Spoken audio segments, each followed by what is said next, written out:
What would you do if your top employee suddenly quit? Or if insurance reimbursements were cut overnight? Well, in this video, I'm going to walk you through a step-by-step plan to handle any crisis that threatens your practice, so you can keep the doors open, your team strong, and your patients cared for. I'm going to cover the biggest mistakes practice owners make in a crisis and what you should do instead. Plus, I'm going to give you some real examples of how I helped owners navigate these situations. You ready to get going? All right. So first, let's define a crisis in private practice. You see, a crisis isn't just a bad day. Oh, I'm having a bad day. It's a situation that actually disrupts operations, revenue, or patient care. So what are some common private practice crises? How about a sudden departure of staff? Your lead therapist quits, no notice. Cash flow issues. A delay in insurance payments leave you struggling to make payroll.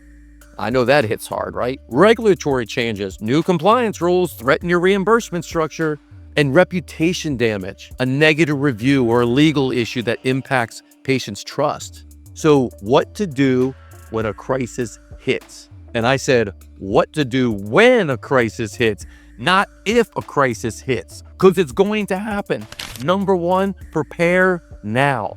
So what are some proactive crisis prevention strategies? Before I jump into that, let me give you a quick story. Steve, an owner of mine, runs an outpatient PT practice. He has 5 therapists, 2 front desk coordinators, and 3 aides. And one morning, his front desk coordinator suddenly quits, leaves the clinic short-staffed, no immediate replacement. This could have led to chaos. Missed calls, delay, patient check-ins, administrative backlog. But Steve had a crisis-ready team in place. So what did he do? First of all, he had his staff cross-trained. His therapy aides were trained to handle some of the front desk tasks, answering phones and scheduling, collecting payments, things like that. On the day of the resignation, an aide just stepped right in, no problem, no disruptions, patient flow kept going. Second thing, he had clear documentation of roles and responsibilities.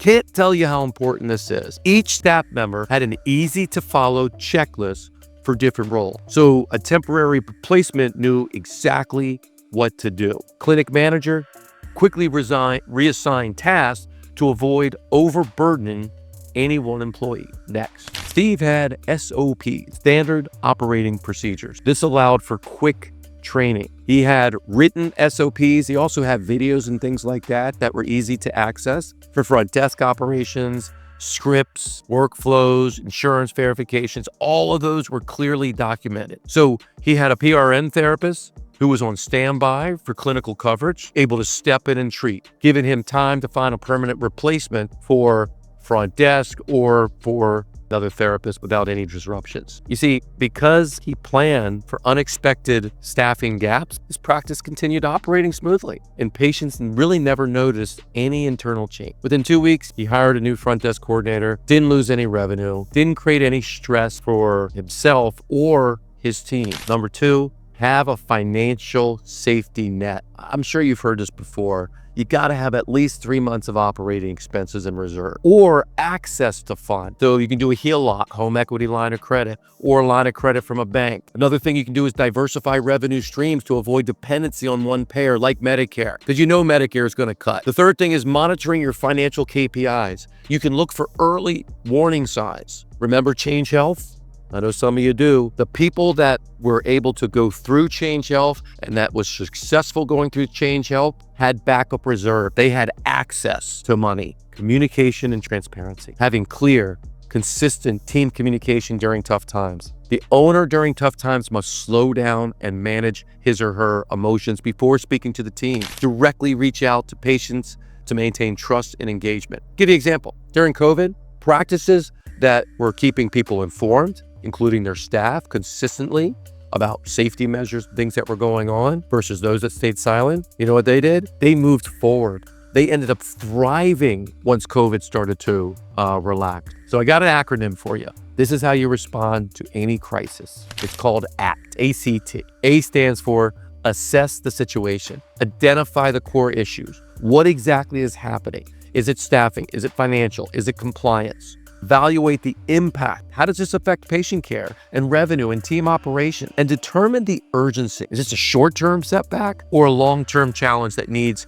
really a structural change? C, Create a rapid response plan. Let's say you have a staffing crisis. Immediately adjust the schedules, bring in a PRN or temp staff, communicate with patients. If it's a financial crisis, reduce non-essential expenses, focus on revenue-generating services, renegotiate contracts. And if it's a compliance or legal issue, obviously you're going to want to consult a legal compliance expert and address concerns proactively. That's C. T, take action and adapt. Implement solutions immediately to minimize disruption. Monitor the effectiveness of your response and adjust as needed. Communicate with your team and patients to maintain trust and stability. Give you a quick example of act in action. So, two therapists unexpectedly resigned in 1 week. This happened to one of my clients. First thing I said is, so let's assess this. The owner was able to quickly realize the impact this is going to have on patient care and revenue if not addressed. They then created a plan. They immediately adjusted schedules, called up a PRN therapist on standby, and informed the patients about the temporary changes in their schedules. Then they took action. They streamlined hiring.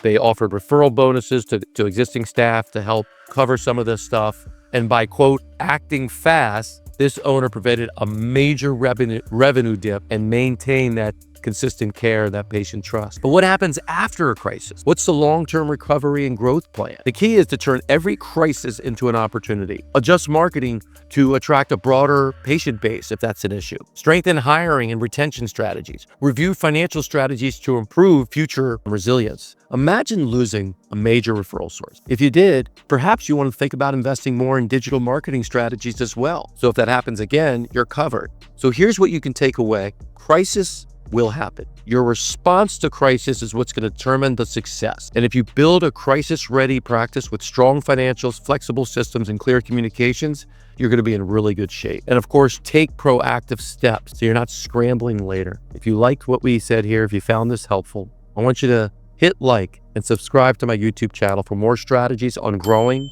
and expanding a profitable and resilient practice. I'll see you next time with more great stuff.